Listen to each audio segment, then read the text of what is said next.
heureuse de vous retrouver pour cette édition à la une de l'actualité. Dîner gala de réjouissance et de reconnaissance à l'Éternel pour le redémarrage officiel des activités de Radio La Voix Sainte en FM. Fête de fin d'année, interdiction de pétards des vendeuses interpellées par la police ivoirienne.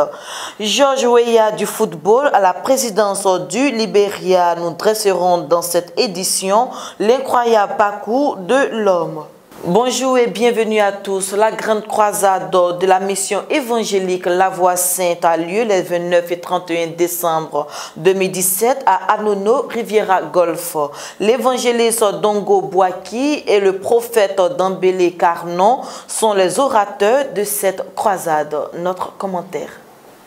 La mission évangélique La Voix Sainte organise une grande croisade d'évangélisation les 29 et 31 décembre 2017 à Anono Carrefour Garage et au terrain Bogadoudou de la Riviera Golf. Ce programme qui enregistre la participation de plusieurs hommes de Dieu tels que l'évangéliste Dongo Boaki de la mission évangélique La Voix Sainte et le prophète Dambélé Carnon de la mission pour le salut des âmes a pour thème principal: si donc le Fils vous affranchit, vous serez réellement libre, tiré du livre de Jean 8, verset 36.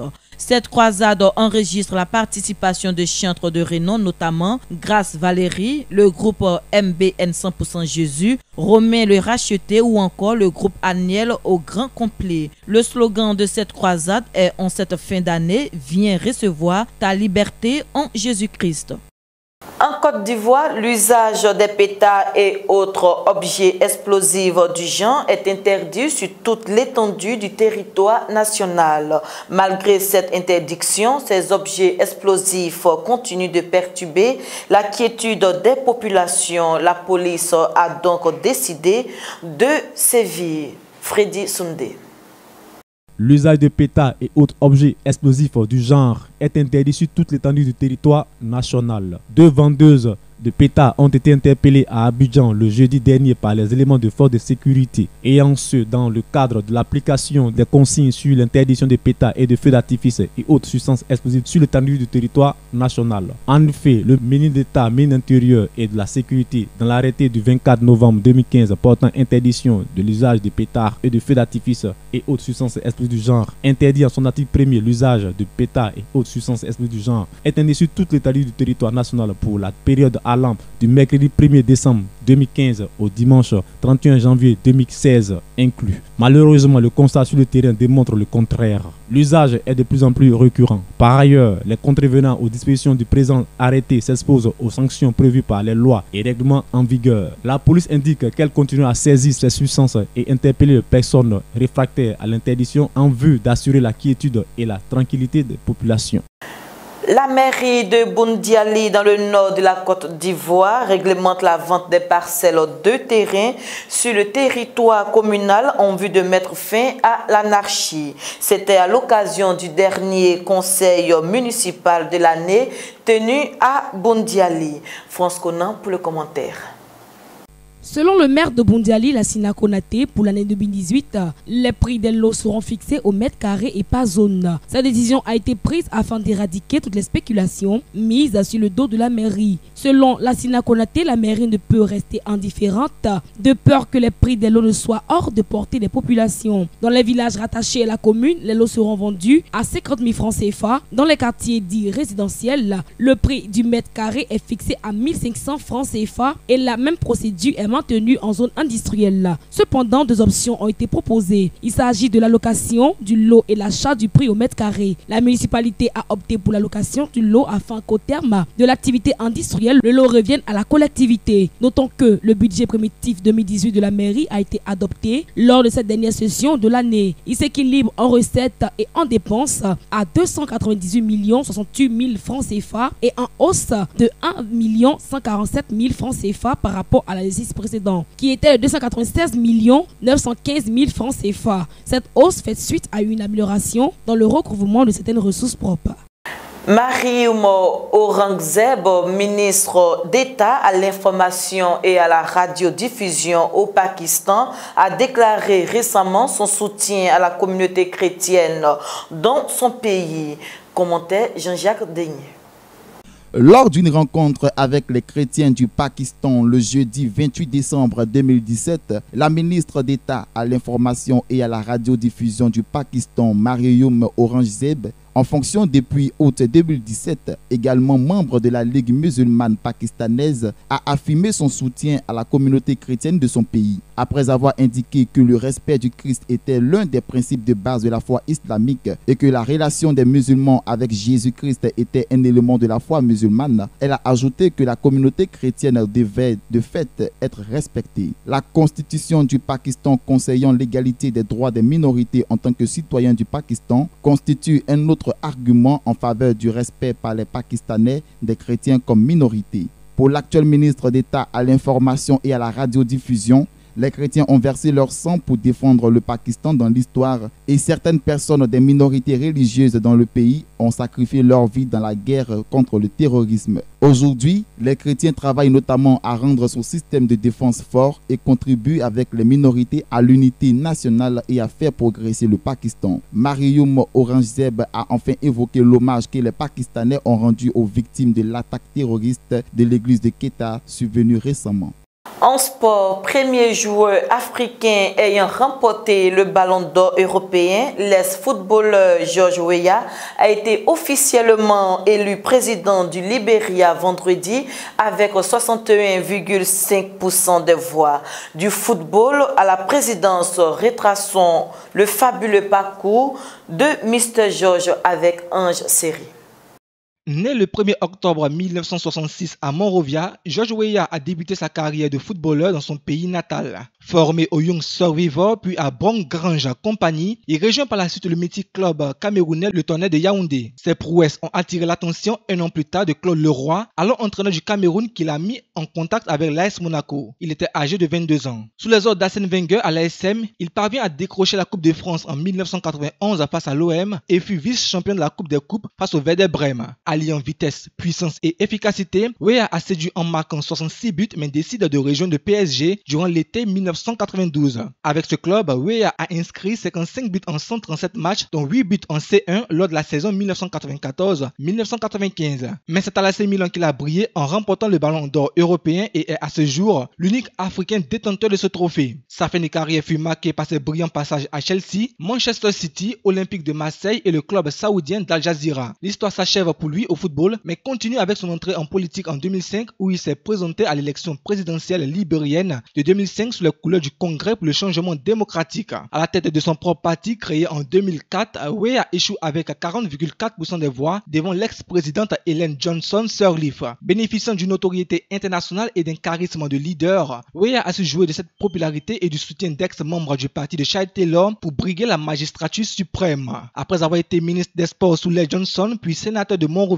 il est élu président de la République du Libéria le 28 décembre 2017 avec 61,5% des voix contre 38,5% pour l'ancien vice-président Joseph Boakai. Après 2 échecs consécutifs, son succès ouvre-t-il la voie de la présidence à d'autres icônes du foot comme Drogba? L'avenir nous le confirmera. On le disait dans le sommet, dîner gala des réjouissances et de reconnaissance à l'Éternel pour le redémarrage officiel des activités de radio La Voix Sainte en FM. C'était en présence du président directeur général du groupe La Rédemption, le prophète Ablé-Guy François, son épouse et les différents responsables de service. Reportage et commentaire, Jean-Jacques Denis. C'est dans une ambiance de gaieté, de convivialité et de reconnaissance à l'Éternel que la salle Réma de la Rédemption a accueilli tout le personnel du groupe La Rédemption composé de la radio, la télévision et la presse écrite. Il s'agit du redémarrage officiel des activités de Radio La Voix Sainte en FM. Après la prière d'introduction faite par le pasteur Dongo Boaki de l'église La Mission Évangélique La Voix Sainte, la représentante du personnel Prisca Aïmon a traduit les sentiments du personnel. C'est au tour du prophète Ablé-Guy François, président directeur général du groupe La Rédemption, d'exprimer sa gratitude à Dieu qui a rendu possible ce rêve longtemps nourri. J'ai connu au-delà de la Côte d'Ivoire. Alors pour moi, c'est le Seigneur qui fait ce travail-là. La gloire lui revient à lui seul. C'est lui qui bénit le groupe La Rédemption. C'est lui qui trace le sillon du groupe La Rédemption. C'est lui qui est le pouvoir de la vision du groupe La Rédemption. Et c'est lui-même qui protège le groupe La Rédemption. Par ailleurs, il n'a pas manqué de réitérer la confiance qu'il manifeste à l'endroit de toute l'équipe de la Rédemption. Fermée depuis octobre 2015, après 2 années d'absence, Radio La Voix Sainte renaît officiellement sur les 88.3 FM. Je dis d'abord merci à Dieu parce que nous sommes d'abord une institution chrétienne. Et en toutes circonstances, nous ne pouvons rendre grâce qu'à Dieu. Et pour cette cérémonie de ce soir, il faut dire qu'elle a été dédiée au Seigneur pour lui dire merci. Et il se trouve que depuis le 21 décembre, 21 de ce mois, nous avons reçu cette autorisation. Et c'est dans ce cadre-là, dans cette grande joie qui nous anime, que nous avons pu organiser une réception pour féliciter d'abord tout le personnel qui s'est engagé corps et âme dans cette opération. Aujourd'hui, nous sommes fiers d'avoir cette radio. D'abord bénir le Seigneur, dire merci au Seigneur pour tout ce qu'il fait, parce que là c'est une reprise et c'est extraordinaire, il fallait vraiment marquer une pause quelque part et puis dire merci à Dieu. Et là maintenant le travail commence, franchement nous on a hâte en tout cas, parce qu'on a attendu ça pendant tellement longtemps et vraiment c'est une grâce pour nous. Refermons cette édition avec le dossier du jour. Comment s'approvisionner en produits vivriers en ces temps de fête? Les marchés sont-ils suffisamment fournis pour satisfaire la clientèle? Ibo Marius a visité quelques marchés du district d'Abidjan.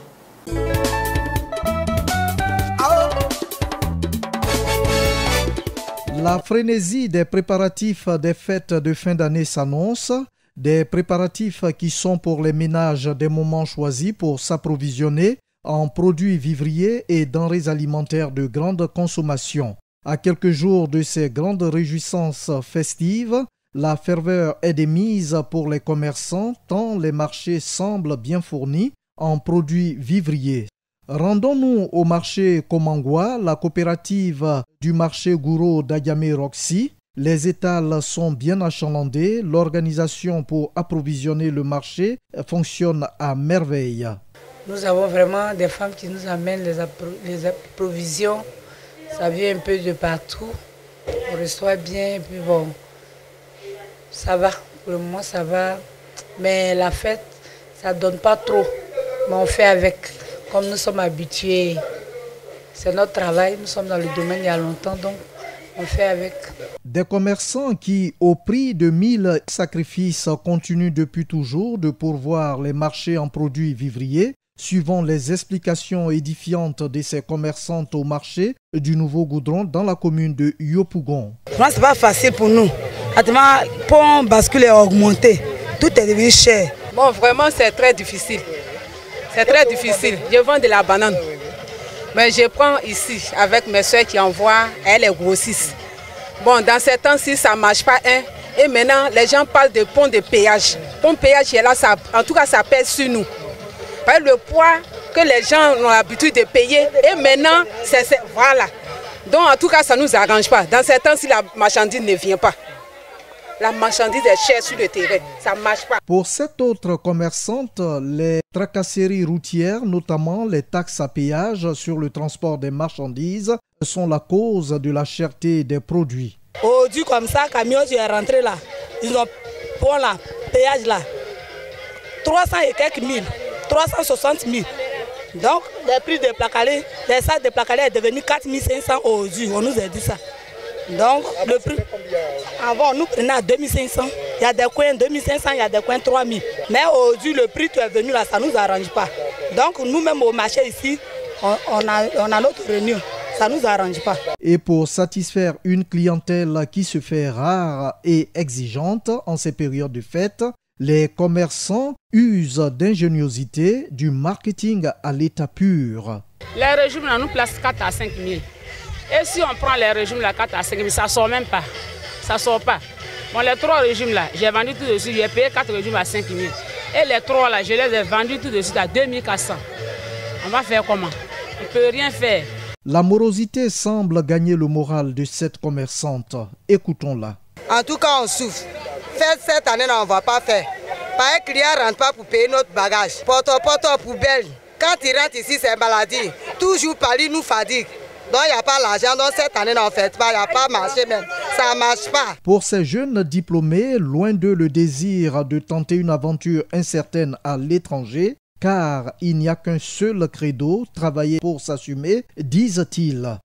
Le marché est bien une plateforme d'opportunités d'emploi.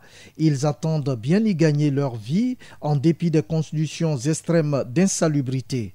Il y a la boue, ça sent, c'est pas tout le monde qui peut supporter ça. Donc nous, à cause de la difficulté de vivre à Abidjan ici, là, c'est dur, il n'y a pas l'argent, c'est difficile. Avec tous les diplômes, il n'y a pas de travail, c'est dur là. Donc voilà, on est obligé de faire avec, on supporte les odeurs, on prend et puis maintenant on s'en va là-bas. Un peu quand on gagne, on s'en va ça aussi pour payer maison, puis pour payer facture.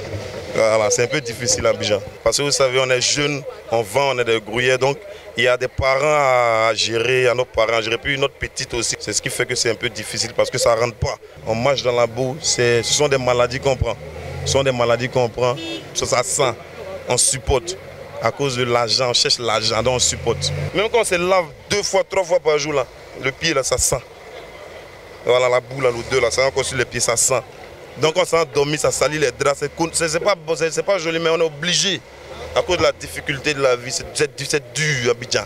En effet, l'état très avancé d'insalubrité et le manque d'hygiène, source de toutes sortes de maladies au marché du Nouveau Goudron, se passent de commentaires. Regardez plutôt.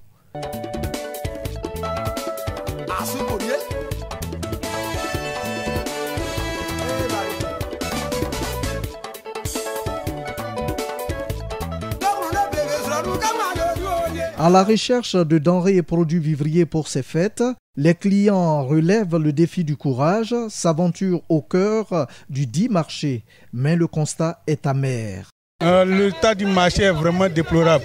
C'est inaccessible.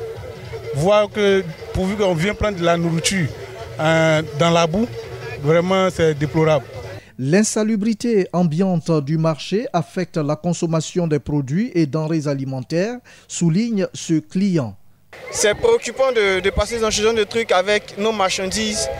On s'est dit qu'en fin de compte, est-ce que finir d'acheter et passer dans ce genre d'endroits ne vont pas contaminer nos marchandises? C'est vraiment inquiétant. Acheter des trucs dans un endroit sain, c'est préférable que d'acheter dans des endroits dans un état pareil. On est un peu obligé. Je trouve que les endroits où on place les marchés sont toujours dans des états déplorables. Pour cette cliente, le marché du Nouveau Goudron lui offre une variété de choix de produits qu'elle recherche. Elle est satisfaite. J'ai acheté des choses, je n'arrive pas à dire mais c'est beaucoup. Parce que si je dis c'est beaucoup, peut-être que bon, donc du coup je me tais et puis j'achète. Il faut le dire, l'offre est abondante et de qualité sur les marchés.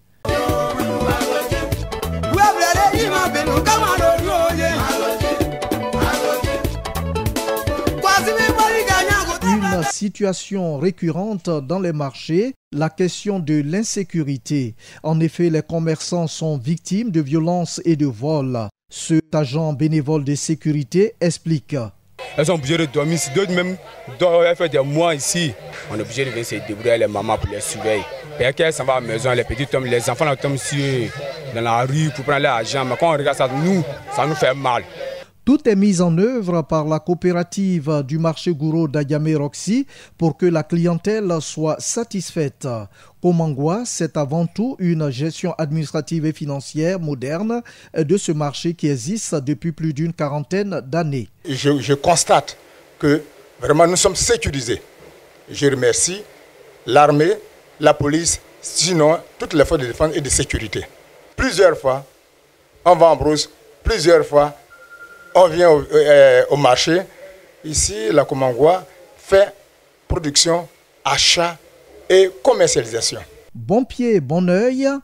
Membre active de Komangwa, cette commerçante du vivrier est à la tâche.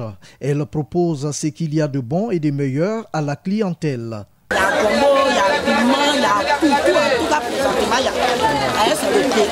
Et l'appel de cette autre commerçante doit être entendu par les consommateurs. Actuellement, ça ne marche pas, donc ça ne nous arrange pas. Quand ça ne marche pas, là, nous on ne peut pas payer l'habit des enfants de fête là. Donc ils n'ont qu'à venir payer. C'est sorti, ils n'ont qu'à venir payer. Sinon, si ça devient cher, il ne faut pas y vendre le marché cher. Encore une fois, les commerçants grossistes et détaillants sont au rendez-vous avec leurs produits pour le grand bonheur de la clientèle. Mais force est de reconnaître l'état défectueux et d'insalubrité de ces marchés. L'heure est venue pour le gouvernement de veiller à l'environnement, la propreté et l'hygiène dans ces marchés pour la santé des Ivoiriens et des fêtes réussies.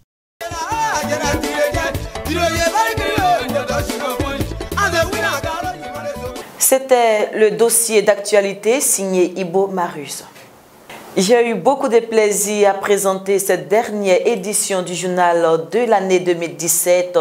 Toute l'équipe de la rédaction se joint à moi pour vous souhaiter de joyeuses fêtes de fin d'année et restez bénis en 2018. Shalom.